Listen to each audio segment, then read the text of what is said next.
Apocalipse capítulo 2, verso 18. Mantenha sua Bíblia aberta neste capítulo, nesses versículos ao qual iremos ler. É a maior carta escrita às igrejas da Ásia. Então vamos estar bem atentos àquilo que o Senhor estará nos ensinando hoje. Deus está nos despertando neste mês de novembro e dezembro a respeito de como nos posicionarmos como igreja do Senhor, a igreja santa, adoradora, missionária que nós somos aqui em Alfenas. Apocalipse capítulo 2, verso 18, está escrito assim: E ao anjo da igreja de Tiatira escreve: Isto diz o Filho de Deus, que tem os olhos como chama de fogo e os pés semelhante a latão reluzente. Eu conheço as tuas obras, e o teu amor, e o teu serviço, e a tua fé, e a tua paciência, e que as tuas últimas obras são mais do que as primeiras, mas tenho contra ti que toleras Jezabel, mulher que se diz profetiza, ensina e engana os meus servos para que se prostituam e comam dos sacrifícios da idolatria. E disse-lhe tempo para que se arrependesse da sua prostituição, e não se arrependeu. Eis que, porém, numa cama, e sobre o que adulteram com ela virá grande tribulação, e se não se arrependerem das suas obras. E ferirei de morte os seus filhos, e todas as igrejas saberão que eu sou aquele que sonda as mentes e os corações, e darei a cada um de vós segundo as vossas obras. Mas eu vos digo a vós, aos restantes que estão em Tiatira, a todos quanto não têm esta doutrina e não conhecerão, como dizem as profundezas de Satanás, que outra carga vos não porei, mas o que tendes retendo até que o venha. E ao que vencer e guardar até o fim as minhas obras, eu lhe darei poder sobre as nações, e com vara de ferro as regerá, e serão quebradas como vasos de oleiro, como também recebi do meu Pai. Dar-lhe-ei a estrela da manhã. Quem tem ouvidos, ouça o que o Espírito diz às igrejas.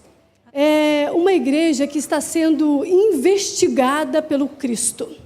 Ela está sendo observada pelo Cristo, não diferente das outras, porque quando nós lemos o capítulo 1, nós encontramos as Escrituras declarando para nós que Ele é aquele que caminha entre os castiçais, ou seja, Ele está caminhando e observando as igrejas daquele tempo. Mas nessa daqui, Ele entra com detalhes maiores e Ele escreve um bom tempo a respeito dela. Esta sendo a maior carta de Apocalipse direcionada às igrejas da Ásia, mas também ela é a cidade menos rica, a cidade menos bela, a cidade que não tem riquezas e não tem lugares para ser visitado, como Éfeso ou como a anterior igreja que nós lemos em Pérgamo, que tinha lugares estupendos, lindos, que dava para visitar. Essa cidade não era de visitação. Essa cidade não era uma cidade de uma posição geográfica considerável, com uma beleza, com uma natureza bela. Ela não tinha beleza. Tiatira, ela não era um grande centro político.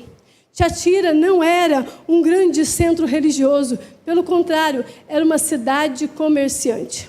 Era uma cidade em que o comércio ali era muito comum. No entanto, que eu vou falar daqui a pouco, Lídia, ela é da cidade de Tiatira e é a primeira convertida citada, daquela região. E ela não estava na região da Ásia quando ela converteu, ela estava na Europa. Ou seja, Tiatira não era um lugar em que trazia para o povo grandes oportunidades. Mas tinha ali, ela ali, onde ela estava, passava-se muitos por aquele lugar. Era chamado de caminho das realezas. Então, assim, passava-se pessoas por lá. Era uma cidade de passagem. Aquela cidade que você passa, assim, ela é feia, esquisita, mas você está passando por ela para ir para uma melhor. Ela era uma cidade assim, então o comércio lá era uma coisa que dava certo. Então, ali dentro deste ambiente tinha comércio de lã, couro, tinha comércio de linho, bronze, tinturas, púrpura, alfaiatarias, muitos alfaiates estavam ali, muitos vendedores de púrpura moravam ali naquele lugar, estavam ali. Então, era um caminho de transporte. Não era uma cidade que a gente desejaria morar. E assim, era assim, tinha que, para você ter um comércio ali, eu achei interessante isso, depois fez muito sentido na minha cabeça. Lá tinha um sistema de comércio, uma associação comercial, vamos falar assim, chamada grêmios. E ali, esses grêmios, os comerciantes se reuniam para ter uma forma de vender melhor, de trabalhar melhor. Só que a cidade não sabia o que vinha por detrás daquilo. Por detrás daquela sistema organizacional de comércio. Parecia que era tudo muito oculto, e na verdade era. Os comerciantes, eles tinham esses grêmios ocultos. Pareciam ser reuniões comuns. Sabe, assim, de pessoas, a gente vai fazer a cidade crescer, nós vamos fazer um comércio bom dos nossos couros. Aí tinha os grêmios de couro, os grêmios que trabalhavam com a púrpura, e assim era uma grande associação desses homens e mulheres que se reuniam para poder ter essa associação. Só que ela extremamente, eu quero que vocês entendam que é extremamente importante você perceber como funcionam esses grêmios. Então, fique atento ao que eu vou falar agora, como eles funcionavam, como funcionava a Associação Comercial de Tiatira. Naquela época, era impossível um comerciante montar um negócio de algo da porta de casa. Algo que eu começaria assim, lá na porta da minha casa, eu tenho uma garagem grande, vou abrir um comércio e vou começar a vender ali. Porque se você fizesse isso, não iria prosperar. Porque tinha esses grêmios que eles trabalhavam muito forte na cidade, um comerciante ajudando o outro. E isso fazia com que as pessoas que tivessem pequenos comércios, começando a sua vida, tivessem que entrar neles. E elas praticamente eram obrigadas a estar envolvidas com aquele sistema. Era um sistema comercial que tinha dentro da cidade. Não eram apenas grêmios comerciais, queridos. Não eram apenas um local onde se falaria de economias. Não era sobre isso. Era sobre entidades econômicas. Havia algo que trabalhava na mentalidade daquele povo que estava reunido ali. Eles se reuniam não somente para protegerem o seu comércio, para protegerem a sua cidade. Não era assim que funcionava. Por detrás daquilo tudo, haviam reuniões de adoração a uma divindade, a várias divindades, na verdade. E, após essas reuniões, geralmente, eles saíam para jantares. Eles saíam para festas. E essas festas, elas eram cheias de prostituição, de oferendas a deuses, a adoração a deuses. Haviam comidas consagradas nessas festas e também a sensualidade e a imoralidade sexual. Então, por detrás da associação comercial de Tiatira, havia algo tenebroso que a cidade não sabia. que a cidade estava sendo ocultada de saber disso. Então, ser um cristão comerciante em Tiatira era um grande problema. Ele teria que enfrentar um grande ataque. E como que um cristão comerciante devia fazer nessa cidade? Foi a minha pergunta quando eu comecei a ler. Como que, eu estudando a geografia e a história de Tiatira, eu comecei a perguntar como que um cristão viveria ali. Como que seria ser um comerciante lá? Qual era a posição dos crentes naquela cidade? E de verdade, gente, ser cristão e não pertencer a um grêmio, né, fazer parte daquele esquema, era ir à falência. Era ir à falência. Por quê? Se eles não faziam parte dos grêmios, eles perderiam sua reputação, eles perderiam sua posição, eles perderiam o lucro financeiro. Mas, ao contrário, se eles tomassem a decisão de não se unirem a esses grêmios, eles não perderiam Jesus Cristo, o Senhor. Porque fazer parte de um grêmio era ter que aceitar, era ter que tolerar o jeito que eles viviam, era ter que ir lá reunir, ir para as festas, praticar adoração aos deuses, comer comida consagrada, ter que dançar, ter que se prostituir, ter que estar na imoralidade sexual. Era algo muito comum e teria que acontecer assim. E ser cristão naquele lugar, em Tiatira, era algo terrível, muito difícil. E o que eles deveriam fazer? O que eles deveriam fazer? Eles deveriam conciliar? Eles deveriam prosseguir, né, crendo, né, que eles iriam prosperar sem ter que se reunir a um grêmio. Eles deveriam manter a sua consciência pura ou entrar no esquema. A gente vai entrar no esquema ou a gente vai permanecer puro? Era um dilema que tinha aqui dentro, do interior, daqueles crentes que estavam na igreja de Tiatira, porque era uma cidade comerciante. Então, provavelmente, os filhos daquela cidade, eles já nasciam com o pensamento: nós temos que ter um comércio. Os filhos de Lídia, provavelmente, aprenderam a mexer com púrpura. E era assim que funcionava. Os filhos aprendiam sobre o comércio. E a pergunta que eu estou fazendo é: o que eles deveriam fazer? Eles deveriam se unir ao sistema? Ou eles deveriam tomar uma posição e dizer: não, eu não me uno a esse sistema, eu permaneço com Cristo? Eu lutaria pela santidade ou cairia no sistema de expor toda a minha vida financeira a lucros satânicos? Era esse o esquema. Ou eles tomavam a decisão de obedecer a Cristo Jesus, ou pensavam numa suposta falência, porque era assim que o sistema da cidade fazia. E fique muito esperto com isso, porque é igualzinho o nosso tempo, não muda muito. Não tem muita diferença. Quem é empresário, comerciante, sabe como é que é, sabe como funciona, como que as coisas estão indo. Aqui, essa cidade é uma cidade progressista, tá? É uma cidade que funciona desse modo, dessa maneira.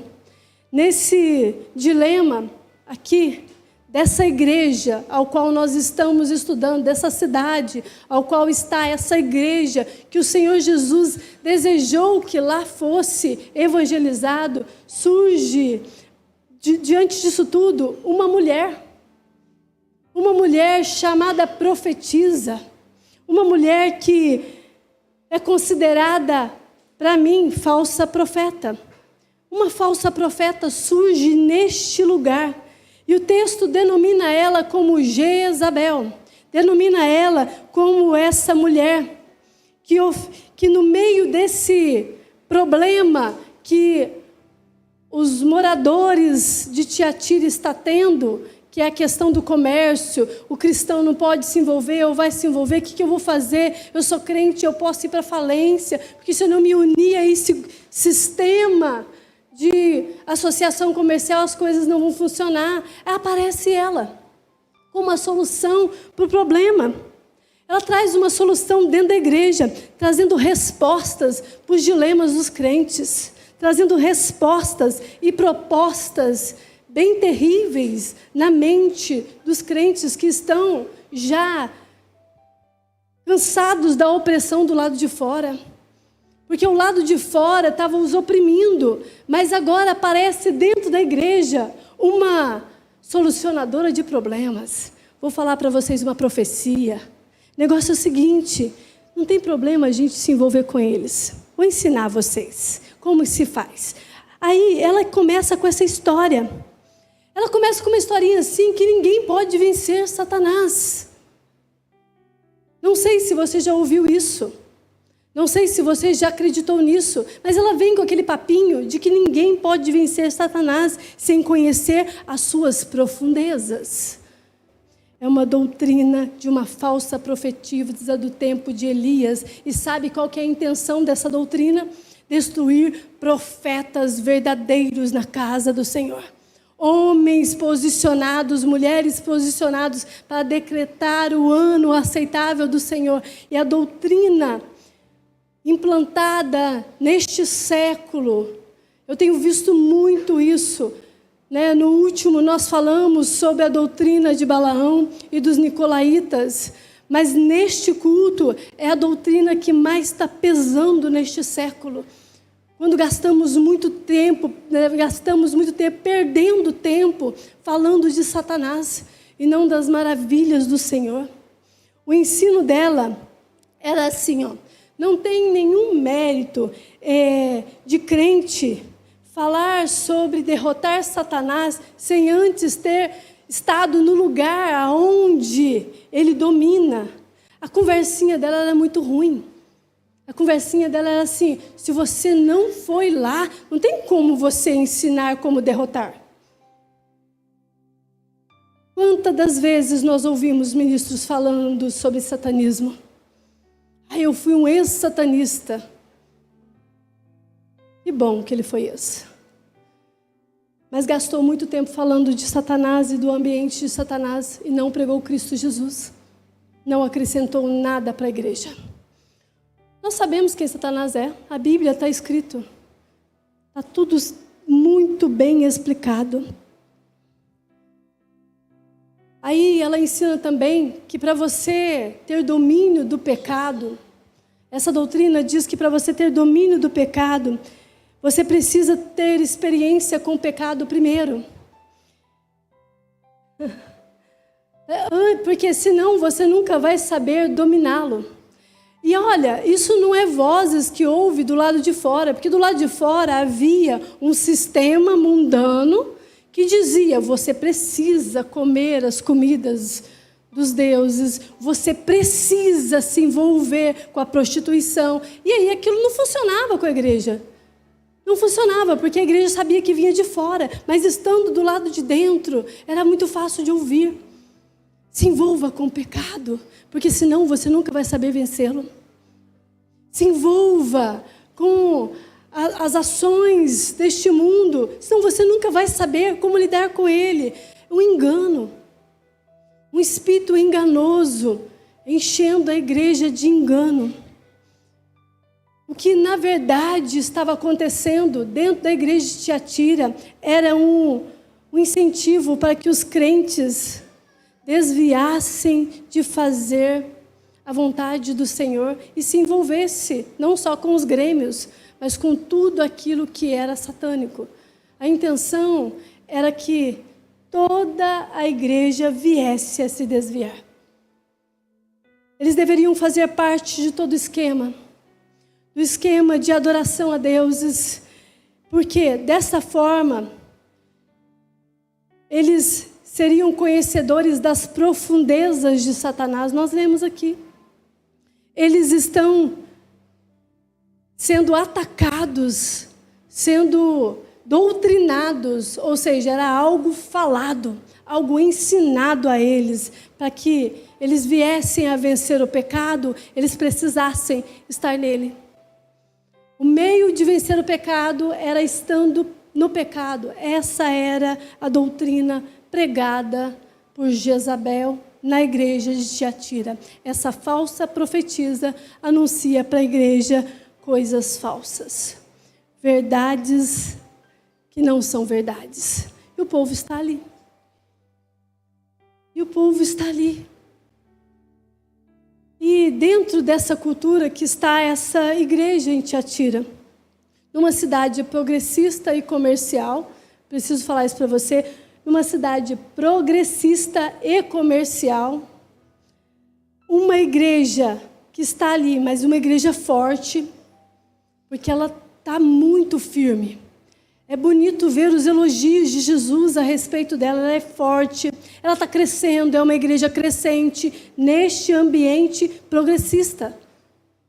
E ela está crescendo e, aos olhos de quem estava de fora, ela era destaque. No entanto, que Jesus a elogia dizendo, estes destaques, eu tenho visto as suas obras, ó Tiatira. Eu tenho visto o jeito que os diáconos trabalham. O serviço de vocês é maravilhoso. Eu vejo que vocês são fortes. A igreja está crescendo. Jesus está elogiando. Aos olhos de quem está de fora, a igreja está linda. E ela é linda. E ela é elogiada. Ela é muito elogiada. E uma igreja que se caracteriza. Uma coisa eu achei bem interessante, porque o que faltava em Éfeso, nela não faltou nada. Ela tinha muito amor. Jesus fala do primeiro amor e do último amor. Então ela permanecia amando. Uma igreja que amava, uma igreja que permanecia com muita fé. Ela era uma igreja com fé, uma igreja de muitas obras, que suportava muitas provas, uma igreja que perseverava, ou seja, uma igreja perseverante. Mas uma igreja que estava entrando num perigo terrível. Uma igreja que ela entra num perigo tão terrível que ela morre.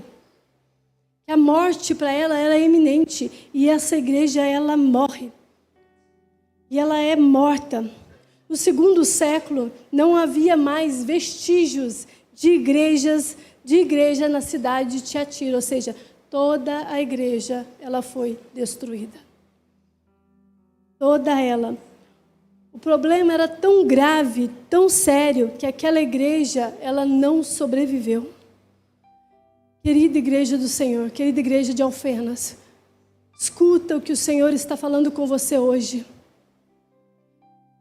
Deus está nos exortando, mas nos está dando a oportunidade, uma oportunidade de ouvi-lo, para que em nosso coração venha o arrependimento, para que possamos mudar as nossas práticas, o nosso modo de viver, o nosso modo de acreditar nas coisas.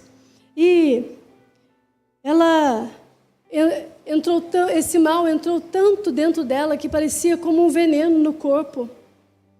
Ele veio, porque o veneno ele começa a matar, a destruir as células pouco a pouco, mas rapidamente não se percebe, mas os órgãos são destruídos e ela morre. Tiatira, a igreja de Tiatira, ela é destruída por causa de uma doutrina. Uma doutrina de Satanás. Uma doutrina errada. Vamos ler verso 18. Agora que eu vou começar a ministração sobre a igreja. E ao anjo da igreja de Tiatira escreve: isto diz o Filho de Deus, que tem os olhos como chama de fogo e os pés semelhante a latão reluzente. Eu conheço as tuas obras, o teu amor, o teu serviço, a tua fé, a tua paciência, e que as tuas últimas obras são mais do que as primeiras. Aqui Jesus, ele se apresenta como aquele que sabe quem Tiatira é. Ele se apresenta, eu sei quem você é, igreja. E ele também se apresenta como aquele que tem os olhos como chama de fogo. Isso é muito importante para nós. No capítulo 1 de Apocalipse, nós fomos informados que ele é o que caminha, não é? Que caminha no meio das igrejas, no meio dos candelabros, e ele está ali. E Jesus se apresenta às igrejas. E é como se ele passasse os olhos em cada igreja. Eu passo na porta de Éfeso e entro lá e vejo. Os olhos dele ultrapassam barreiras. E ele vê tudo o que acontece em cada igreja citada aqui no capítulo 2, no capítulo 3. E assim sucessivamente, as igrejas vão sendo vistas por Jesus Cristo, o Senhor. Ele investiga as igrejas. E neste capítulo 12 que nós estamos hoje, Jesus conhece as obras dessa igreja, mas também as tribulações dessa igreja.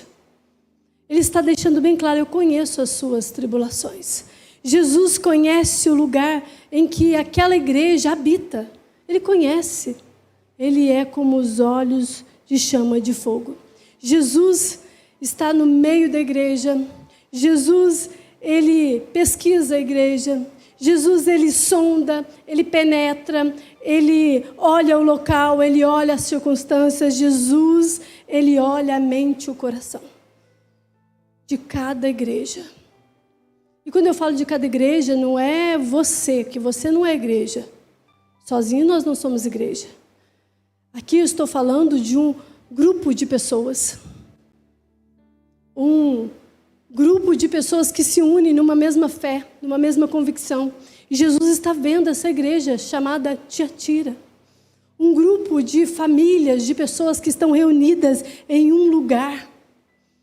E ele olha ela. E por que Jesus se apresenta àquela igreja como aquele com os olhos como chama de fogo, que sonda mentes e corações? Por que ele se apresenta assim? Porque dentro da igreja estava acontecendo, atrás dos bastidores, do anonimato daquelas festas horrendas, a adoração que atraía a ira do Deus Todo-Poderoso. Por que ele se apresenta como aquele que tem os olhos como chama de fogo? Porque ele está se revelando, dizendo, eu estou irado contra ti, Tiatira. Ele está se apresentando como aquele que sonda mentes e corações, e os olhos dele ultrapassam aquilo que você acha que está oculto. Aquilo que nós achamos que na surdina nós fazemos e ninguém fica sabendo, ele está se apresentando assim. As práticas ficaram muito comuns no meio dos crentes, de visitar grêmios, de estar envolvidos com grêmios, de estar envolvidos no meio daquela adoração a outros deuses, a prostituição, a imoralidade sexual. Estava acontecendo ali, no meio da igreja, uma intimidade que não era com Cristo. Uma intimidade que não era com Jesus. E ele se apresenta como aquele que tudo vê. Ele se apresenta como aquele que vê além do que as pessoas estão vendo. Igreja de Alfenas, Jesus está se apresentando para mim e para você como aquele que tudo vê. Talvez as pessoas, os pastores, a cidade, elas não veem, mas Cristo está vendo o que você está fazendo no oculto, o que nós estamos fazendo no oculto. Como chamas de fogo, seus olhos penetram o mais profundo do íntimo da igreja de Tiatira. Ele vai no profundo da intimidade e encontra na intimidade de Tiatira uma doutrina contrária à vontade dele. E ele está irado. Sabe o que está acontecendo aqui? Uma comunidade, uma igreja, que havia 3 grupos de pessoas. Um dos grupos era o grupo dos fiéis. Pessoas que eram amorosas, que serviam bem, pessoas que eram fiéis à doutrina, bons diáconos, pessoas que eram pacientes, ricas, tinham boas condutas, neles havia boas obras. Havia também um segundo grupo que a gente lê no verso 20, que é o grupo daqueles que toleram o pecado.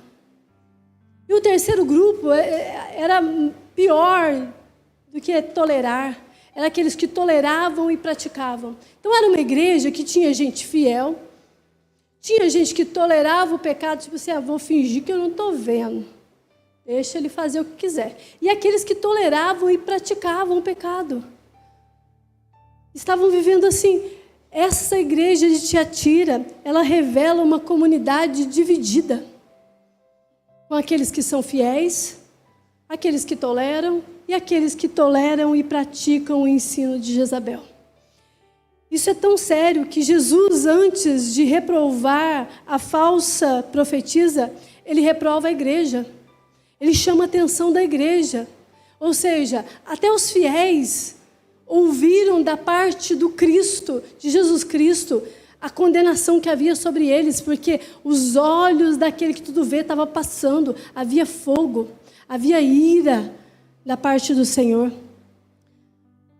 Olha, eu vou falar para você, a tática de Satanás aqui é muito interessante. É bem interessante. Era uma igreja em que estava crescendo, olha só para você ver, olha a tática de Satanás. Uma igreja que está crescendo, uma igreja que tem amor, é uma igreja fiel, tem muita fé, fidelidade, serviço, perseverança. E Satanás não conseguia atacar ela do lado de fora. Não tinha como atacar do lado de fora por causa desse jeito da igreja ser. Por causa desse formato dessa igreja ser. Ela era bem forte por causa disso.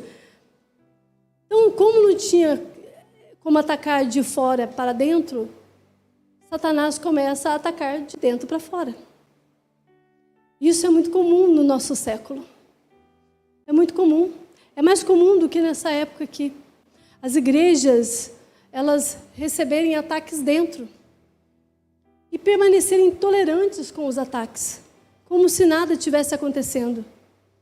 Por isso, o meu desejo, a minha oração é que você receba discernimento espiritual, que o Espírito de Deus encha o seu coração de vontade de ser batizado por Ele, de ser cheio dos dons espirituais, de se levantar como profeta que você foi chamado para ser neste tempo, nesta época, neste momento, que o Espírito de Deus encha a sua vida, igreja.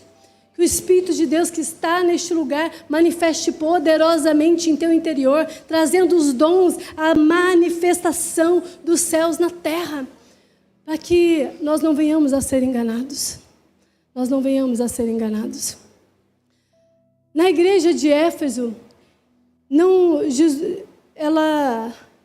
Jesus não tolera os falsos profetas e ela também não tolera. É uma igreja que não tolera a falsa profecia.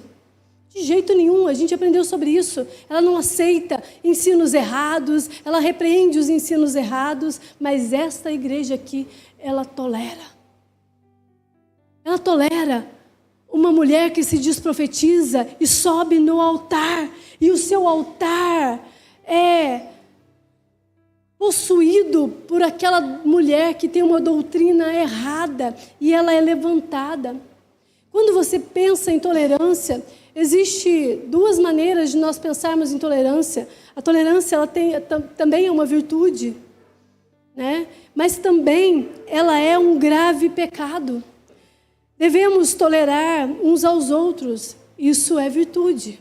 Devemos tolerar e amar uns aos outros, isso é virtude. Devemos ser pacientes uns com os outros, isso é virtude. Devemos perdoar uns aos outros, isso é virtude. Devemos ter tolerância com a fraqueza do outro. Mas, quando você como igreja, tolera o pecado, tem algo errado.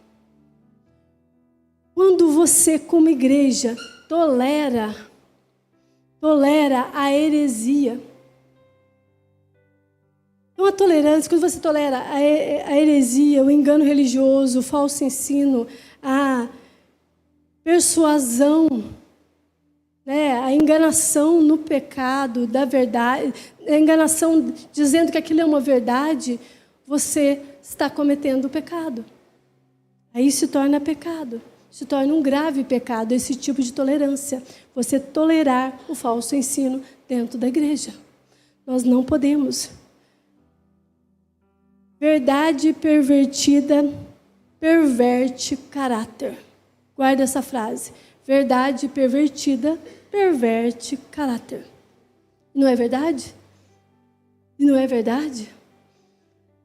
Sempre que a igreja ela cede a sua fidelidade doutrinária e passa a seguir e ceder a sua firmeza, ela perde toda a sua moral. Ela entra nesse estado de tolerância. E aqui essa mulher, ela estava induzida. Na verdade, ela estava induzindo os servos do Senhor, os servos de Deus, ao pecado, a tolerarem o pecado dentro da igreja, pregando uma falsa doutrina, um falso ensino, ensinando uma falsa moral, ensinando um falso jeito de ser. E isso provoca a ira de Jesus. Por quê? Aquela igreja, ela abriu as portas. Ela cedeu o seu púlpito para uma profetisa exercer o ensino da igreja. Ou seja, ela estava dando aula da igreja. Estava ensinando. Uma terrível heresia que está sendo semeada na igreja de Tiatira chamava gnosticismo. Alguém sabe o que é gnosticismo? Vou falar para vocês. Era o seguinte, é simples. Ela chegava no altar, eu simulei uma frase aqui como se ela estivesse falando.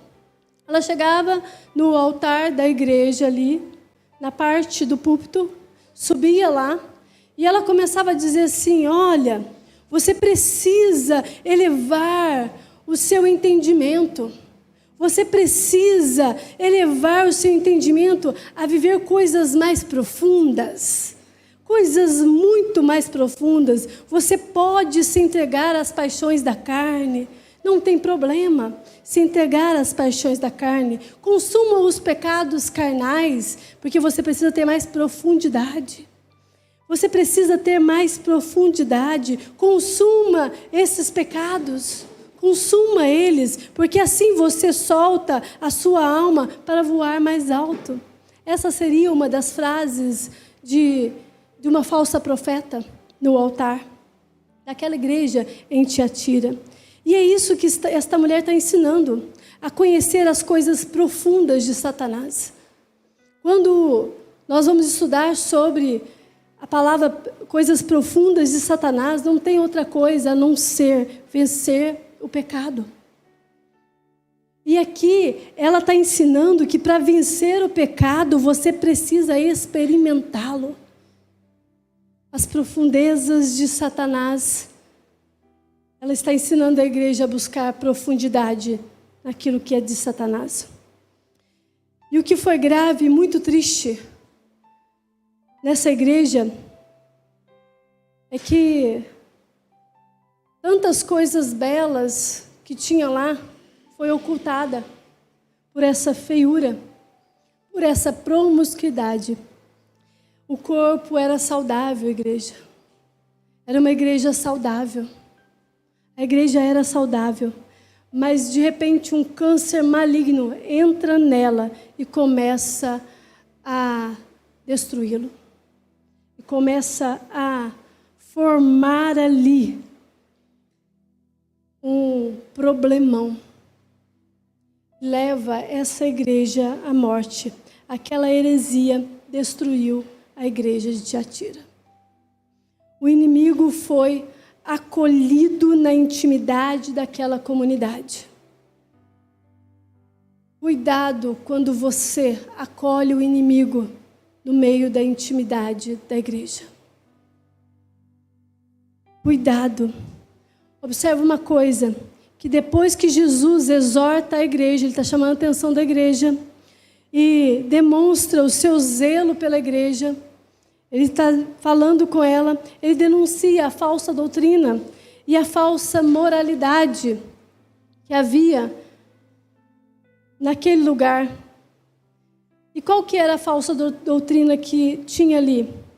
Primeiro, vence o pecado conhecendo as coisas profundas de Satanás, que eu falei aqui. Deus, querida igreja, Deus não nos mandou conhecer Satanás. Ele não nos mandou. Deus não nos mandou conhecer as profundezas de Satanás. Deus não fez isso, mas sabe o que Ele mandou para mim e para você? Ele disse assim, que a gente deveria conhecer as coisas insondáveis de Cristo Jesus. Então, olha, escuta isso. Você nasceu para conhecer as coisas insondáveis de Cristo Jesus. Não para conhecer as coisas profanas de Satanás. Estamos em um século onde Satanás virou estrela. Não sei se você já prestou atenção nisso.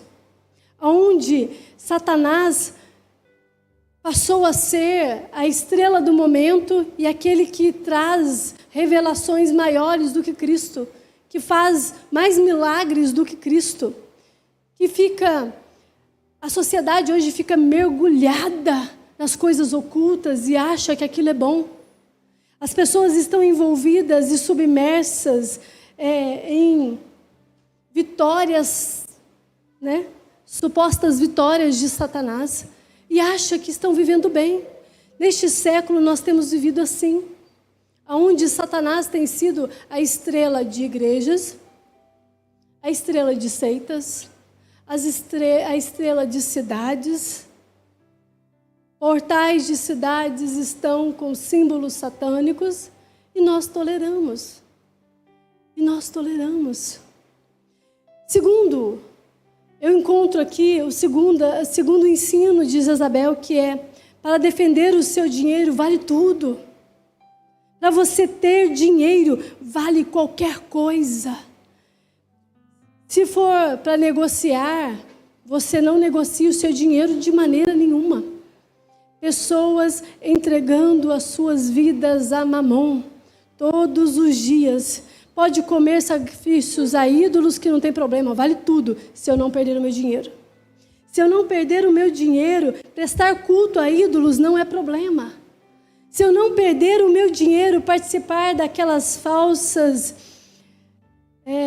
festas lícitas da cidade, não tem problema. E aqui vale tudo, só não pode perder o dinheiro, ela está ensinando. Essa doutrina aqui fala muito sobre o amor ao dinheiro. O dinheiro é mais importante do que estar feliz, do que viver felizmente. Um ensino presente neste século, nos dias de hoje. Quantas e quantas vezes nós vemos em mídias sociais pessoas nos incentivando que vale tudo por dinheiro. Que vale tudo por dinheiro. Que vale a pena maltratar. Que vale a pena extorquir, que vale a pena colocar juros altíssimos, que vale a pena sermos imorais, vendemos o nosso corpo por dinheiro, vendemos a nossa imagem por dinheiro. O presente século está assim, os dias de hoje está assim. Quantas pessoas estão sacrificando em altares de Mamon? Quantas pessoas estão sacrificando as suas consciências? Quantas pessoas estão sacrificando os seus valores? Quantas pessoas estão sacrificando os seus princípios por amor ao dinheiro? Quantos nós vemos por aí? Quantas pessoas corrompem por causa do dinheiro?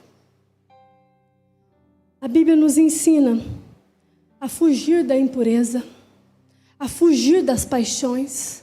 A Bíblia nos ensina que aqueles que entregam-se às obras da carne não entrarão no reino de Deus. Como isso é sério. E sabe o que a gente fica fazendo? À procura de coisas novas. A Bíblia, ela é perfeita. Ela é perfeita. Nós não precisamos procurar doutrina de Jezabel. Nós não precisamos tolerar isso dentro da igreja. A falsa teologia desemboca numa falsa moralidade. É assim que funciona. A proposta de Jezabel era oferecer para aquela igreja uma nova versão do cristianismo. Um cristianismo liberal, um cristianismo sem regras, um cristianismo sem proibições, um cristianismo sem parâmetros.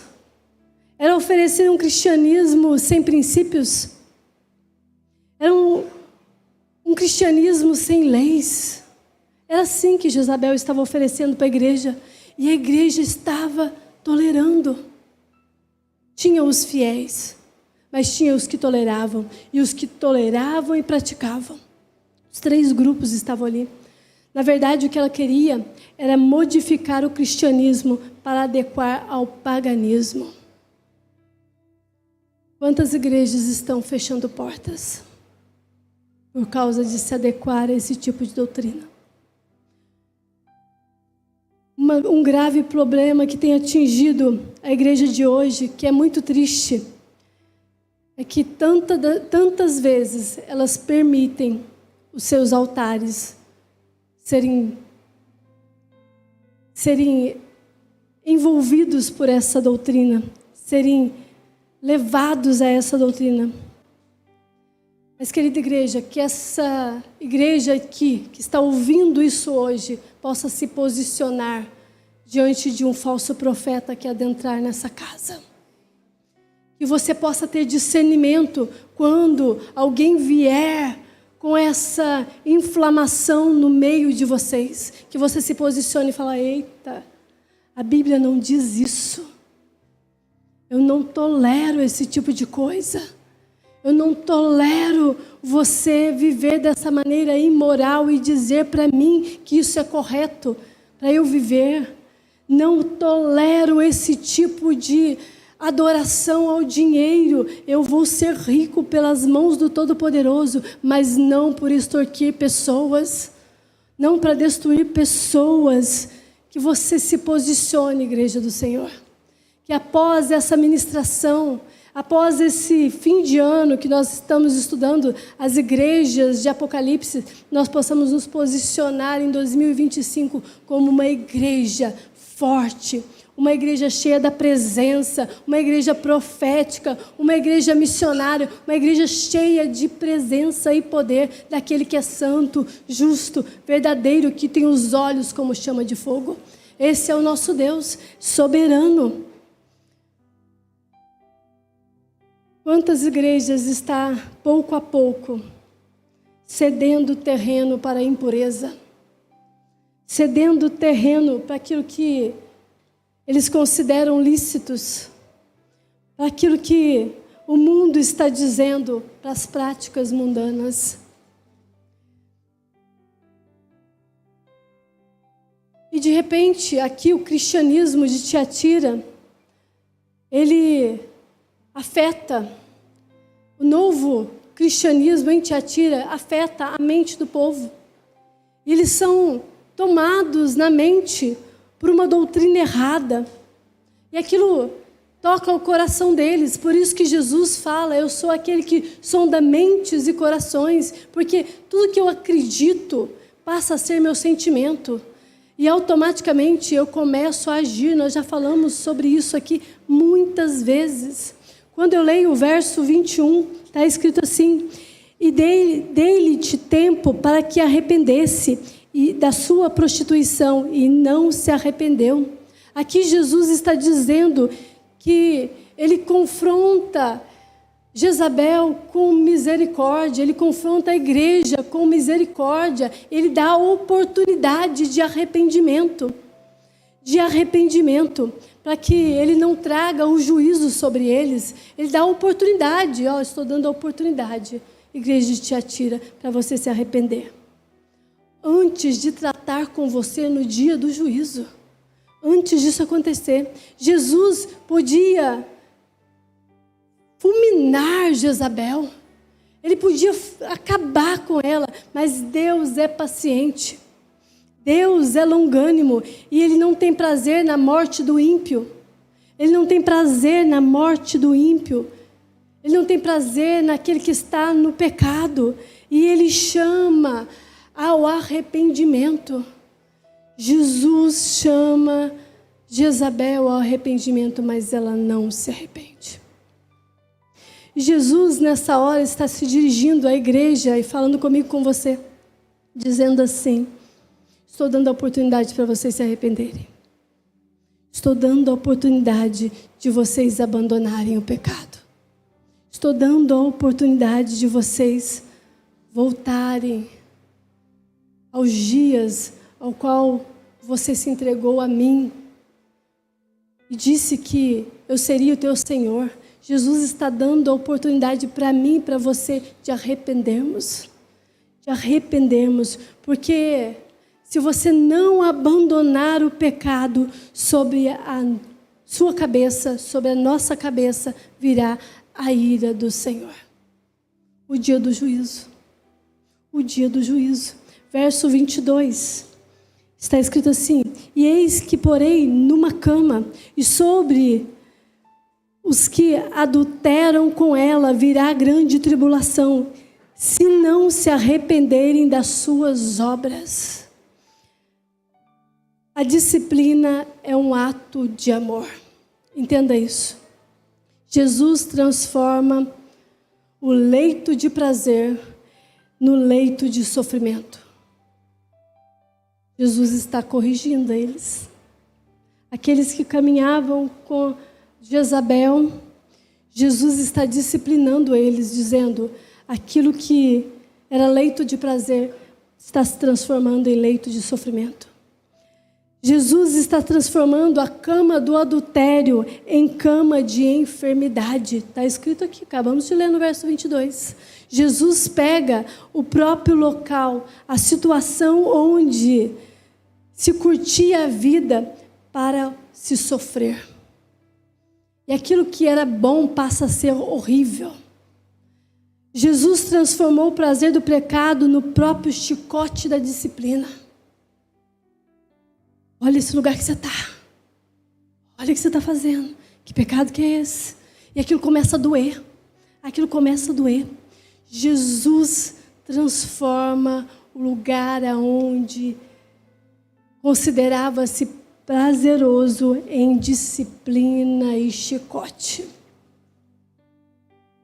Jesus podia ter dado um sofrimento diferente para aquela mulher. Mas ele converte a própria cama dela de adultério em um lugar que ela considerava prazeroso no seu sofrimento, para mostrar que é necessário arrependimento rápido. Arrependa rapidamente. Arrependimento imediato. Mas ela não se arrepende. A disciplina é o recurso que Deus usa para levar homens e mulheres ao arrependimento. Então, a disciplina é um ato de amor. Agora, se a gente não aproveitar a oportunidade da graça, igreja, se a gente não aproveitar a vara da disciplina, ter-se-á de enfrentar o juízo implacável de Deus. E como nós precisamos falar mais sobre isso? Porque não herdará o reino dos céus quem pratica essas coisas. Então, aproveita a graça que está aqui para se arrepender. Aproveita a vara da disciplina. Aproveita ela. Vai valer a pena. Aproveita esse período em que você está. Sabe por quê? Chega um momento em que Deus não tolera. Sabe aquela tolerância de Deus que já ele diz assim: basta, chega. A paciência de Deus, ela também diz basta. O cálice da ira de Deus transborda e vem o juízo. Isso é terrível. Versos 24 e 25, estou finalizando já, para poder você ir para casa. Mas eu vos digo a vós, aos que restantes que estão em Tiatira, a todos quantos não têm estado na doutrina e não conheceram, como dizem as profundezas de Satanás, que outra carga não vos porei, mas o que tendes, retendo até que eu venha. Oh, Jesus! Jesus pega esse lugar aqui em Tiatira e diz a respeito daqueles que estavam tolerando e praticando a doutrina de Jezabel e diz: meu juízo virá se você não aproveitar o tempo do arrependimento, se você não aproveitar o tempo em que eu estou corrigindo. E vocês que não praticaram essa doutrina, eu tenho algo a dizer para vocês: fiquem firmes, permaneçam firmes.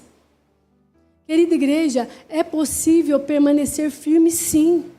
É possível permanecer firme, sim, contra esses tipos de doutrina. É possível manter-se puro na sua conduta. É possível. Mesmo quando ninguém está fazendo a mesma coisa que você não se corrompe. É possível. Ele vos escolheu em Cristo Jesus, igreja. Ele vos escolheu antes da fundação do mundo. Isso é poderoso, isso é maravilhoso. Ele nos escolheu para sermos santos e irrepreensíveis em Cristo Jesus. Então seja santo como o Senhor é. A minha geração cantou muito essa música. Satanás usa 3 instrumentos e que talvez muitos de nós já tenhamos passado muitas das vezes dificuldades quando esses instrumentos apontaram para nós. Desses instrumentos de Satanás é a sedução. Mas a primeira coisa que Satanás trabalha é na força.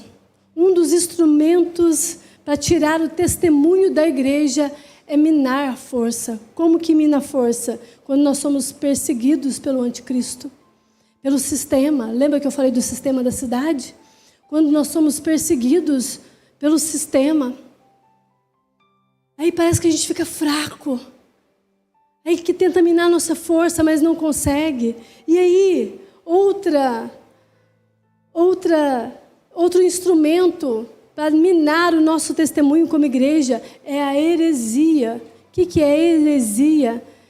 É a perversão da verdade através do falso profeta, trazendo falsas doutrinas no meio do povo.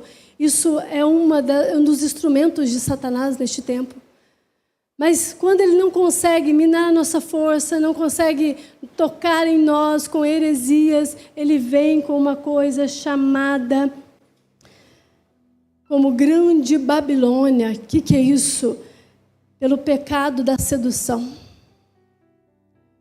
Hoje nós temos acesso a muitos aparelhos celulares, mídias sociais. Nós estamos extremamente conectados. E aí, dessa maneira, da sedução, dessa grande Babilônia, desse formato babilônico de viver, nós somos seduzidos para perdermos aquilo que nós temos de salvação. Tem até uma boa ortodoxia, ou seja, eu sei tudo da igreja. Nossa, eu luto contra os falsos profetas, eu não aceito heresia nesse lugar, eu sou bem forte, eu não aceito que o sistema mundano entre em mim, mas não tem a prática. Até tem uma boa ortodoxia, mas não tem prática. Isso mina o testemunho da igreja. Precisamos estar atentos quanto a isso. Precisamos estar atentos quanto a isso. Querida igreja, nós já temos tudo em Cristo. Isso tem sido falado aqui muitas das vezes. Você já tem tudo. A plenitude está em você. Você não precisa de novidades. Você não precisa de falas novas. Você não precisa de porções novas. Você não precisa de novas profundidades. Você já é profundo em Deus. Você já é profundo em Deus. A Bíblia, ela é infalível. A Bíblia, ela é suficiente. A Bíblia, ela é inerrante.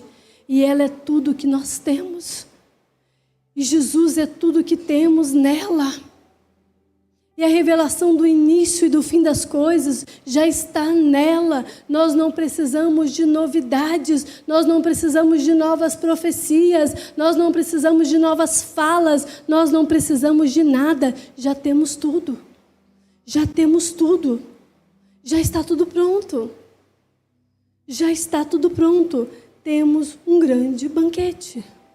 É isso. O culto de hoje é para que seus olhos sejam abertos. O culto de hoje é para que o teu intelecto seja dominado de discernimento espiritual. Para que a tua mente ela entenda a importância de discernir o tempo que nós estamos vivendo e como que Satanás está trabalhando. A primeira coisa é para minar a sua força. A segunda coisa é para trazer no nosso meio falsas doutrinas. E a terceira coisa, ele está nos seduzindo. Ele está nos seduzindo. Verso 26 e 27. E ao que vencer e guardar até o fim as minhas obras, eu lhe darei poder sobre as nações. Aleluias! E com vara de ferro as regerá e serão quebradas como vasos de oleiro, como também recebi de meu Pai. Oh, glória a Deus! Perseverança é a marca da igreja. Perseverança é a marca dos santos. Persevere. Se você permanecer fiel até o fim e renunciar às propostas sedutoras de Tiatira, falando assim, você estará desta forma, ocupando uma posição elevadíssima. Que muitas das vezes nós oramos aqui. Nós estamos assentados nas regiões celestiais com autoridade. Mas que Jesus fala que nos colocará numa posição honradíssima. Sabe para quê? Primeira coisa, para julgar os ímpios e reinar com Cristo para sempre. Vocês estão entendendo? Ao que vencer, Ele nos colocará numa posição muitíssimo elevada, para julgarmos os ímpios e reinarmos com Cristo eternamente. Aquele que permanecer fiel, esse de fato vai ser muito honrado. Verso 28.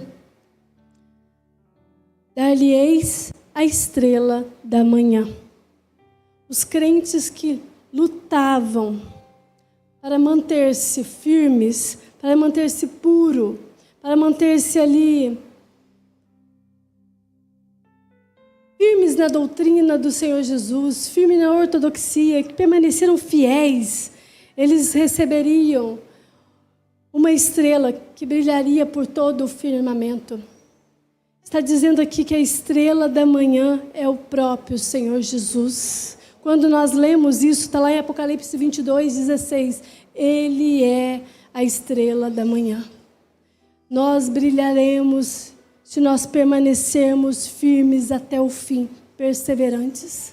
E brilharemos com Ele, a estrela da manhã, Cristo Jesus. A proposta de Jezabel era conhecer coisas profundas de Satanás. Mas aqui Jesus está dizendo para nós, igreja de Alfenas, que a proposta dele é que a gente venha se arrepender. A proposta dele é que a gente venha renunciar, fugir, sair da presença do pecado, fugir mesmo, não conhecer o perigo de perto, fugir do sedutor e conhecer as profundezas de Cristo Jesus. Essa é a ministração do Senhor Jesus para nós nessa noite.